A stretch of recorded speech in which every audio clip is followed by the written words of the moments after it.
হাসপাতালে গীতাকে দেখতে আসা কাভিয়াকে যে হুঁশিয়ারি দিল স্বস্তিক। হ্যাঁ বন্ধুরা, গীতা এলএলবির আগামী পর্বে এমনটাই ঘটতে চলেছে।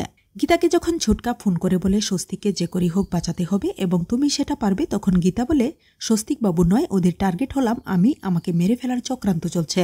তখন অবাক হয়ে যায় ছুটকা। এমন সময় মেহেক চলে আসে গীতার কাছে এবং তারা দুজনে কথাবার্তা বলতে থাকে। ঠিক তখনই কাভিয়া গীতাকে ফোন করে বলে স্বস্তিকের পিছনে গুন্ডারা দৌড়াচ্ছে। এটা শুনে গীতা চমকে যায় আর দৌড়ে যেতে থাকে স্বস্তিককে বাঁচাতে।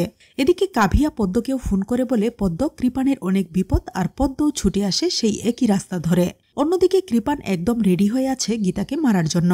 তাই গীতা যখন রাস্তা দিয়ে দৌড়াতে থাকে তখন কৃপান ও তার গুন্ডারা গীতার উপর ঝাঁপিয়ে পড়ে। গীতা গুন্ডাদের সাথে লড়াই করতে থাকে আর পদ্ম এসে দেখতে পায় গীতাকে কৃপানের গুন্ডারা মারছে। এদিকে সাত্বিক মুখার্জি বাইনোকুলারের মাধ্যমে ঘটনাগুলো দেখতে পায় আর মেহেক স্বস্তিক মুখার্জিকে ফোন করে বলে গীতার বিপদের কথা। তারা ঘটনাস্থলে আসার আগেই কৃপান গীতাকে ধাক্কা মেরে পাহাড়ের নিচে ফেলে দেয় আর পদ্ম নিজ চোখে সবকিছুই দেখতে পায় এবং খুবই অবাক হয়। এদিকে সাত্বিক মুখার্জি আর স্বস্তিক মুখার্জিও এসে পড়ে আর গীতাকে নিয়ে হাসপাতালে চলে আসে। কাভিয়া মনে করে বিষয়টা কেউ দেখতে পায়নি, তাই ভালো সাজার জন্য গীতাকে দেখতে হাসপাতালে চলে আসে। তারপর সাত্বিক মুখার্জি কাভিয়াকে বলে তুমি এখানে কেন এসেছো, গীতা বেঁচে আছে কিনা এটা দেখার জন্য। কাভিয়া ভয় পেয়ে যায় স্বস্তিকের কথাগুলো শুনে। স্বস্তিক সাত্বিকের কাছ থেকে পুরো ঘটনাটাই জানতে পারে, তাই কাভিয়াকে বলে কাভিয়া, আমার গীতার যদি কিছু হয় তাহলে তোমাকে আমি ছাড়বো না। তো বন্ধুরা, এভাবে যদি স্বস্তিক মুখার্জি গীতার পাশে দাঁড়ায় আর কাভিয়াকে উপযুক্ত শিক্ষা দেয় তাহলে কেমন লাগবে তোমাদের? জানিয়ে দাও কমেন্ট করে।